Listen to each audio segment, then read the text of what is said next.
ભાવ તો આખા પાછો થાય 10 વર્ષ પહેલા ચોદી જો હતી કો 30,000 હતી અત્યારે 92,000 પહોંચી છે ભાવ નહીં થયો આખા પાછો સ્વભાવમાં આગો પાછો ન થવું જોઈએ અને મોરે ફોટામાં જો લખેલું છે દહીબાનું નામ લખેલું ને એની મોરે સ્વ લખેલું છે આ સ્વ શું છે આ સુધી કોઈ જાણી નથી શકતું સ્વ છે ની પોતાનું ઘર છે સ્વ એટલે પોતે અને પોતે પોતાની ઓળખાણ થાય ને તો એ ઓળખાણ કરવા માટે ગુરુનો સંગ જોઈએ ગુરુ વગર કોઈ ઓળખાણ કરી શકાય એવો નહીં અને ગુરુ કેવો તત્વજ્ઞાની હમણાં વાત આવી વાણીની અંદર સાહેબ કે છોડીને પિયરિયું મારે જાવું હાહરીએ પછી એમાં શરમ મને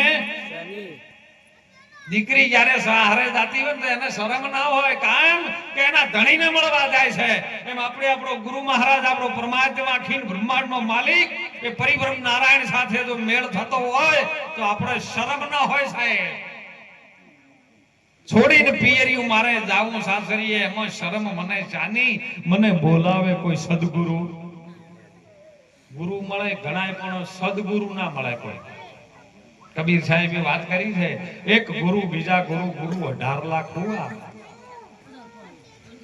આ અગમ નિગમની ખબર પડી નહીં અને કોણ ફૂંકી ફૂંકીને મોવા કબીર કે મારે એ મારગડા નથી એ નહીં જોવા મારે કોણ ફૂંચી ફૂંચીને તો જેટલાય ફરે છે હમણાં વાણીમાં ન આવી રામ ભજનમાં તું હાલ પ્રાણી રામના ભજનમાં કેમ કીધું કે માતાજીના નહીં કોઈ ભોળાનાથના નહીં કોઈ બ્રહ્માજીના નહીં કોઈ વિષ્ણુના નહીં રામના ભજનમાં કેમ અરે રામ શબ્દ બે જ છે સાહેબ અક્ષર પણ રાથી ચાલુ થાય માંથી પૂરું થઈ જાય તમારે હાલ પ્રેક્ટિકલ કરવું કરજો હું ભણેલો વધારે નહીં 4 ચોપડી જ ભણેલો પણ મારી જનેતાએ મને મોકું પડે ને માં કહેતા ઓઠ બંધ થઈ જાય બસ આટલામાં આખો ખેલ પૂરો થાય બીજું જો લેવા દેવાનું નથી રા બોલવા દો ને એટલે મોઢું ઉઘડી જાય અને માં બોલો એટલે હોઠ ફીટ થઈ જાય આટલામાં સમાવેશ આખો રામનો છે અને ગાડી એના મોરે લખેલું હોય છે રામ પછી 2 લીટા આગળ હોય ને 2 લીટા ઓમ હોય રોમની આગળ બરાબર ને રોમની પાછળ બરાબર કોઈ ન હોય ઈ રામની તમે ઓળખાણ કરો ઈ રામ કયો છે તો મહાપુરુષો આપણા ઘડિયાઓ કહેતા કોઈ વાત સાચી કરે ને તો કોઈ એમ કહે કે ભાઈ તારી વાત 4 રામની છે તો કયા રામની આપણે ભક્તિ કરવી તો કે એક રામ ઘટો ઘટ બોલે ને બીજા દશરથ ઘેર ડોલે ત્રીજા રામ સકળ પસારા ચોથા સૌથી ન્યારા તો કયા રામ દશરથ ઘેર ડોલે ને કયા ઘટો ઘટમાં બોલે કયા રામ સકળ પસારા ને કયા રામ સૌથી ન્યારા તો મનુષ્ય રામ તરીકે દશરથ ઘેર ડોલે મનુષ્યનો અવતાર ધારણ કરીને આયા અને દશરથના ઘેર આયા આત્મ રામ છે ઘટો ઘટમાં બોલી રહ્યો છે આત્મા રામ ઘટોઘટ બોલે એક બિંદુ રામ હે સકળ પસારા એક બિંદુ પડવાથી સાહેબ બીજા શરીરની રચના થાય આપણે પહેલા નહીં જોતા કે પહેલા વેલા માતાજી આયા ને એમાં ધરતી પર કે રક્તબીજ નામના રાક્ષસ આયા અને માં ચામુંડાએ કે રૂપ ધારણ કર્યું મહિષાસુર અને રક્તબીજનો નાશ કર્યો રક્ત અને બીજ તો માનું રક્ત છે ને બાપનું બીજ છે અને બીજ ને રક્તમાંથી અંદર એક બિંદુ પડે અને હજારો બીજી સેનાઓ પેદા થઈ બોલો ધરતી પર થઈ છે નહીં થઈ કો આર્યા રાક્ષસો પણ અત્યારે કોઈ ખારું કામ થતું હોય ઝઘડા ભડાવે ને કે આ નહીં થાય એવું તો સમજો કે આર્યા રાક્ષસો જ છે બીજા જોઈ નહીં કોઈ ઝઘડા વાળા નહોતા પણ આવું ભજનનું સારું કાર્ય થતું હોય ધર્મનું કાર્ય થતું હોય ત્યારે મારું બધું નહીં લાવવા જેવું નહીં મેળાવે હોય તો સમજો કે આર્યા રાક્ષસો કોઈ ઝઘડા વાળા નહોતા અને એ કીધું આવતા નરભાઈ અગમ સમાન અગમ એટલે શું સાહેબ હે જેની આપણને ગમ નથી પડતી એ અગમ શની નથી પડતું તમારી ભીતર પરમાત્મા છે પણ તમને ખબર નથી ભગવાન છે જુદો છે તમારી ભીતર થશો હું તો કોઈ ફૂલ પડ્યું છે ફૂલમાં સુગંધ છે કે નથી બોલું હે તો એને જુદી કાઢવી હોય તો શું કરવું પડે ફૂલની હસ્તી મટાવી જાય છે તલની અંદર તેલ છે પણ તલને પીલી નાખવો પડે તલ ના રહે તો તેલ નીકળે દૂધની અંદર ઘી છે પણ ડાયરેક્ટ દીવો ન થાય છાશના સોટામાં શંકર વિશ્વાસ રાશિ બેહી જ એટલે દહીંનો ઢેફું જોમી જાય અને જોમ્યા પછી 4 ફૂલો વાળું એક રવાયો આવે અત્યારે તો હવે ઇલેક્ટ્રિકના જેવા આયા હોય મને ખબર નથી પણ પેલા લાકડાના રવાયા આવતા અને લાકડાના રવાયામાં હોમા હોમ નેત્ર ખેંચતા અને કૃષ્ણનું ગીત ગાતા કેવા ખબર છે એ ગમર ગમર મારું બોલોડો ગાજે આવીને મારી મટકી રે ફોડે. કમર કમર વલોણું ગાતું હોય, કૃષ્ણને ગીત ગાતા હોય અને ઈ મોખણ તરીને આવે ને ઈ ખાતા એટલે તાકાત આવતી. અત્યારે તો હવે છોકરું રોતું હોય પેલા કુરકુરી લઈને આવી દેશે. પછી કે શિવાજી પેદા નહીં થતા મહારાણા પ્રતાપને, પણ તમે કુરકુરી આલો તો છોકરા કુરકુરી જીવન બાઘા જેવા જ આવે કે. જાગવાની સમય છે હો, જાગજો સાહેબ. આવતા નરગમ સમાના અગમ એટલે જે ગમની આપણને ખબર નથી એ ગુરુનું ઘર છે, સદગુરુનું ઘર છે અને સદગુરુના ઘરની આપણને ખબર નથી. અગમ સમાના જાણીતાની આગળ તમે અજાણીમાંથી વસ્તુ લઈ લ્યો સાહેબ, વરી લ્યો. વરવું હોય તો વરી લેજો. બજારો છે બહુ મોટી, ના થાજો જરાય ખોટી. અને એટલે મહાપુરુષો કે 18 વર્ષની તમે ગાય દોરાવો અને એક મટકીમાં લાવો, મથી મથી પછી ઓમાંથી મોખણિયા લાવો અને વર્તન ઉજળા. 18 વર્ષ એટલે શું થાય? કેમ 18 જ કીધી, 19 ના કીધી, 17 ના કીધી? કોહડો ગાયું હોય એ કહેજો હો મને, કારણ કે મારો વિષય એવો છે થોડો. કબીર સાહેબ તો ગઈને જતા રહ્યા, પણ આપણે ગસ આપણે એમાં અભ્યાસ કરો છો કે નહીં કરતા એમ. 18 વર્ષ એટલે કેમ 19 નો કીધી, 17 નો કીધી? તમારી અંદર 18 એવો ઓકળો શું છે સાહેબ? અરે આધાર કાર્ડ તમારું 18 વર્ષે આવે. અત્યારે તો આવી ગયું છે સરકારની યોજનાથી, પણ ચૂંટણી કાર્ડ 18 વર્ષે જ આવતું અને દીકરી 18 વર્ષની થાય તો જ લગન. કેમ 18 નો ઓકળો 19 નો નહીં? કારણ કે 19 આવે છે ને એટલે ચેડે શબ્દ એવા આવે છે, હું ગણીશ. કોણ ગણશે? હું પદ આવે ને એટલે કે હું ગણીશ. અને હું ગણે એટલે સીધું એના માટે 20 આવી જાય. 20 એટલે ઝેર થાય. ઈ ગણવાનું ચાલુ કરે એટલે એના નામે ઝેર ચાલુ થઈ જાય અને પછી 10 વર્ષ એના ઝેરના ચાલુ થાય. અને એટલે 18 વર્ષની ગાય દોરો. કોઈ પણ કિરણ ગંગામાં જાઓ, કોઈ બ્રાહ્મણ, કોઈ વાણિયા, કોઈ સૈયદ ને શેખ, જ્ઞાન કરીને ઓળખો તો આત્મા સૌમાં છે એક. આ 18 વર્ષમાં ફરે પણ વાત એક જ સમજણમાં લાવે. એ સમજણની મટકીમાં આર્યું જો કદાચ મઈ જવામાં આવે, તમારી વાણી જમી જાય, મઈ જોમી જાય. કેવું મઈ? આપણે 12 મહિનાને શું કહીએ છે? એક એક મહિનો આવે એટલે શું કહે છે આપણે? મહિનો. કેવો? 12 નો નહીં, મહિનો. સિદ્ધાંત બહુ છે.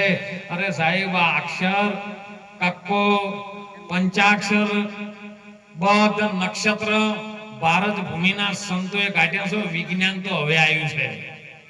તમે વિચાર કરજો ભારતની સંસ્કૃતિ કયો હતી ને આપણે કયો લઈ જઈ રહ્યા છે. કારણ કે વાતને આપણે ધ્યાનમાં લેતા નથી. 18 વર્ષની ગાય દોરાવો. 18 વર્ષમાંથી કોઈ પણ શબ્દ લઈને એક મટકીમાં લાવો, સમજણ રૂપી મટકીમાં. આમાંથી મથી તમે મોખણ ખો. મહેનત કર્યા વગર કોઈ મળે? ભગવાન કૃષ્ણજી ના પાડે, કરેલું તારું ફોકટ નહીં જાય અને કર્યા વગર કોઈ મળવાનું નથી. વર્તન તમે ઉજળ રાખો. કાશી નગરમાં રહેતા કબીર સાહેબ, હમણાં વાત આવી જો કે દોરાન ધાગા વણતા, એટલે મને એમ થાય કે દોરાન ધાગા કરતા એટલે શું ભૂવો હતા એમ? કાશી નગરમાં રહેતા કબીર સાહેબ રેશમિયા ધાગા વણતા. કાશીનગર આ પોત તત્વનો દેહ છે ને તમારો કાચો છે, અને કાશીનું નગર છે ને એમાં કબીર સાહેબ છે. કબીર સાખીમાં વર્ણન કરીને પ્રમાણ આપ્યું છે. કબીર કબીર તુમ ક્યાં કરો છો, ખોજો આપ શરીર, 5 ઇન્દ્રિયોમાં વશ કરો તો તમે પોતે છો કબીર. અને ઈ કબીરા કાશીનગરમાં રહેતો છે. રેશમિયા ધાગા વણતા, સારા સંસારમાં ધર્મ ચલાયો. શું ચલાયું? ધર્મ ચલાયો. અને નિર્ગુણી માળા ફેરવતા. નિર્ગુણી જાવું છે નિર્વાણી. તમે આત્માન કરજો ઓળખાણી. તો આમાં નિર્વાણી કીધું, આમાં નિર્ગુણી કીધું. ગુણ એમાં ન આવે, કારણ કે નિરાત મહારાજ એમાં ના પાડી, નામ રૂપ નહીં ગુણ હમારે, મેં કબૂ ન ધરું અવતારા, અમે હે જોગી અલગ અનાદિ, પર બ્રહ્મ છે હમ પારા. આ રૂપ તમારું છે પણ તમે બોલી ગયા છો. આરે સંસારીઓમાં જીવના થોડા, કારણ કે કોઈને 30 વર્ષ, કોઈને 40 વર્ષ, કોઈને 50 વર્ષ થઈ ગયા છે. પણ 50 વર્ષ થયા છે એવું નથી. 50 વર્ષ તમારા જીવનમાંથી જ્યાં છે અને ઉંમર નજીક આવી છે ને મોતના નજીક જઈ રહ્યા છે આપણે બધા. આપણે કે 50 વર્ષ થઈ ગયા, હું તો મોટો છે, મોટો નહીં થયો 50 વર્ષ, જે નેનો જ હતો. હમણાં તો નહીં પેલું બર્થડે નું આવતું હોય, ઊભી કરે મેણબત્તી ને પછી કે હેપી બર્થડે ને પછી ના સો પડવાનું, મોઢે સો પડે. આ સંસ્કૃતિ આપણી નથી. હમણાં 2 દાડા પહેલા અમારા વદનજી કે મારે રજા છે, કીધું છે ની છે કે નાતાલની, કીધું એનો તાલ જ નહીં આવ્યો, એની રજા રખાઈ લે. એ જેનો તાલ જ ના આવ્યો હોય નાતાલ. વિદેશની સંસ્કૃતિ આપણે અપનાવી જાય અને આપણી ધર્મ સંસ્કૃતિ આપણે ભૂલી ગયા છે. માટે જાગવા જેવું છે. સુંદર વાત ન કરી. ગગન મંડળમાં ઉન્મુખ કુવો. કયું ગગન મંડળ સાહેબ? આ આકાશમાં જાહો તમને જડશે, આ ગગનમાં જાહો જડશે.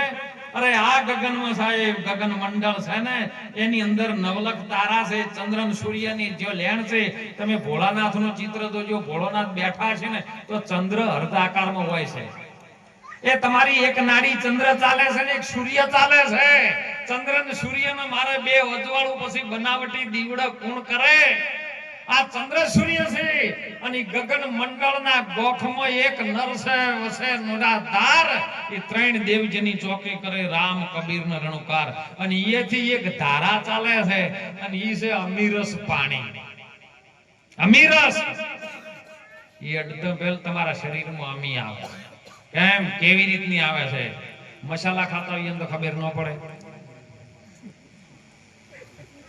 અમીરસ તમારી અંદર તમે જ્યારે ખોરાક ખાઓ ને દિવસની અંદર, તો એ ખોરાકનું પાચન થાય, વલોણું થાય, કચરો અલગ કાઢે.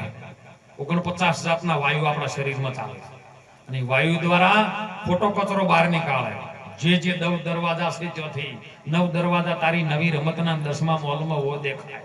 આ 9 દરવાજાથી નવું બધું નીકળી જાય. અને પરમ તત્વ જે છે ને એની એક ગ્રંથિ બને છે. અને ગ્રંથિ તમારા પાછળના ભાગમાં થઈને એક બંકનાળમાં થઈ અને ગગન મંડળમાં આવે છે. અને ગગન મંડળમાંથી એક એવી ધાર છે ને એને વિજ્ઞાન એવું કહે છે કે લાળ ગ્રંથિ. એ લાળ થી જો કદાચ તમે ખોરાક ચાઈ ખાતા અને લાળ બને તો તમારી શક્તિ પાવરફુલ બને.